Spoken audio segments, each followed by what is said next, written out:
We are Group Fantastic Four, and we will be discussing the Assembly bill that recently passed regarding the minimum amount of hours to obtain overtime for agricultural workers. California Assembly Bill 1066 passed on September 12, 2016 with a 21-14 vote. The bill would lay out new overtime rules in 2019, decreasing the current 10-hour per day threshold for overtime by 30 minutes every year until 2022, when it reaches a standardized 8-hour per day that most of us are used to. This transition from 10 hours a day to 8 hours a day would ultimately take it from a 60-hour work week to a 40-hour work week.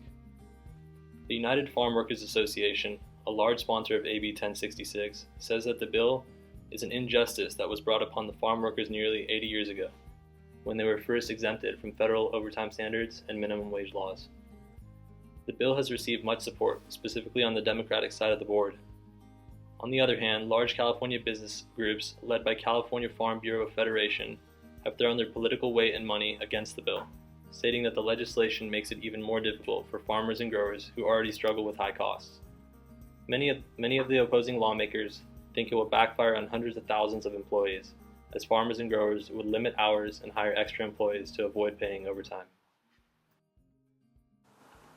There is also the question whether immigrant laborers will actually benefit from the passing of Bill 1066. According to 2014 estimates completed by Philip Martin, a professor of agricultural economics at the University of California, Davis, the passing of AB 1066 affects roughly 800,000 farm workers in California and one-third of all agricultural laborers in the country. These farm workers on average earn a salary between $16,500 and $19,000 annually, according to Martin and other researchers at UC Davis. When employed by farm labor contractors instead of growers directly, farm workers on average earn even less, an estimated $12,719 per year. The California Research Bureau reports that nearly 30% of California households with farm labor incomes are below the poverty line. Farm management employees, unshockingly, seem to be universally opposed. Tom Nassif, leader of a regional farm management association called Western Growers, shares one of the most common arguments against AB 1066.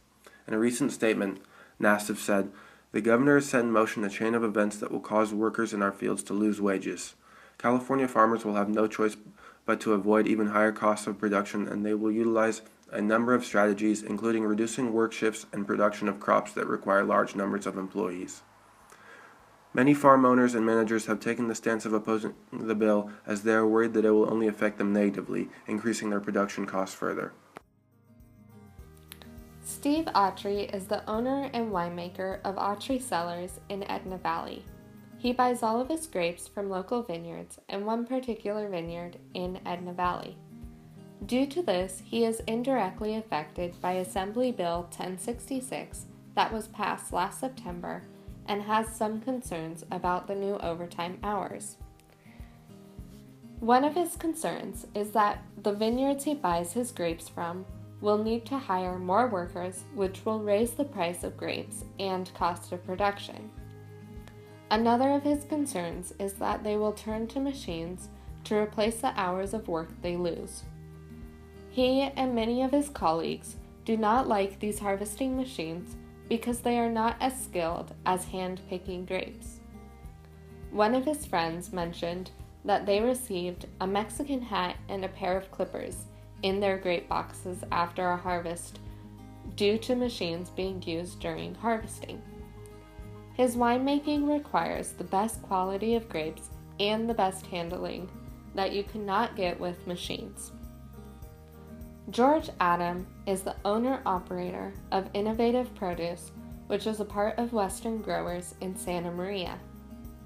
He said one possible result of the new bill will be that labor contractors are going to start doubling their contracts so they don't have to pay the workers overtime, but the workers are still getting the hours that they want.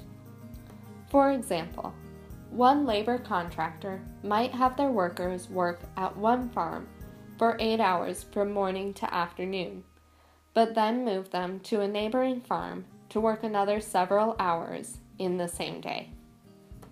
Both Autry and Adam expressed their concerns in the rise in labor cost with this new bill. I was lucky enough to have the opportunity to interview Keaton Burlington. Keaton is an assistant vintner and cellar technician at Saxton Vineyards.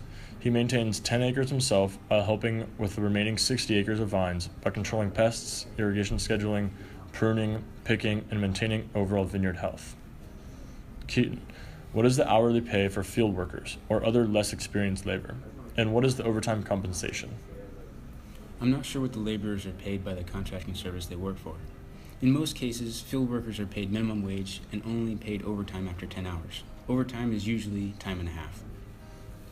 How will AB 1066 affect consumers? My prediction is that big-time farmers are going to be hit the hardest by this bill due to the amount of labor they require for their farms, which will in turn cause a rise in produce prices at the grocery store for consumers. But there is a way around the expected increased costs of labor. Precision agriculture, PA for short, is a site-specific satellite farming management concept that relies on GPS and GIS to observe, measure, and respond to inter and intra-field variability in crops. Precision agriculture gives us information on soil content, how much fertilizer to use, where and when the highest density yields are in crops, as well as many other things to help continually make agriculture more efficient. While the concept is still in its infancy, it shows promise in helping to develop new and/or modify existing vineyards to be more uniform. Uniform vineyards not only produce a higher quality wine, but also allow for complete mechanization of vineyard operations, as noted by Justin Morris, who wrote the article, Precision Viticulture, a Mechanized Systems Approach. Mechanization of vineyard operations introduces two important benefits. Dan Kramer, a grower near Mount Angel, Oregon, notes one of these benefits. He says that cutting costs was a key reason he first considered mechanizing, but the nature of the work was a close second. While he hesitates to estimate savings, he says that somewhere between $150 to $300, he has no doubts as to the rationale for mechanizing when it comes to working conditions. As one might expect, by having these machines do the dirty work, countless hours of manual labor are saved. In this case, much can be learned from the mechanization of tomato harvesting and production. Labor requirements have been reduced to 0.4 hours per ton, which is about a 92% drop in harvest labor requirement per ton of tomatoes. While this may seem like a more long-term remedy as precision agriculture and mechanization develop, machines are already being put to use on vineyards throughout California and the rest of the country. Additionally, according to Wallace E. Huffman, an economics professor at Iowa State University and author of the article, The Status of Labor-Saving Mechanization in U.S. Fruit and Vegetable Harvesting, perhaps the most exciting finding is that there are new and effective harvesters that are in the final stages of testing. Certain groups of people are exempt from the standard overtime pay. Some of these groups include CAL FIRE, programmers, ski workers, actors, capital staff, and also used to include agriculture workers. The reason these job groups don't fit into the traditional 40-hour work week is because most of their work is done on tight schedules and sometimes works around Mother Nature. Not being restricted to the normal 40-hour work week allows employees during their season to work as much as possible to get the job done in a short amount of time.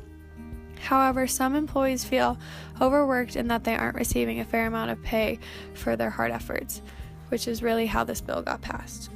To reflect back on what we have learned about Bill 1066, here are some pros and cons on what the agriculture industry will soon be faced with and some key points to think about. Some pros are better working conditions for employees, for example, not being overworked, better money for workers who do get overtime, and the bill gives other states hope who are also fighting for the same outcome. Some cons are agriculture businesses have to form new business plans to increase income to cover their new labor costs. There's a chance and potential of shrinking farm sizes or even the farms moving out of state. Higher food costs, less hours for workers, food spoiling in the fields because of the decreasing working hours, and will also challenge California's agriculture competitiveness. These are all things to think about now that Bill 1066 has passed and what that means for California's agriculture system over the next couple of years.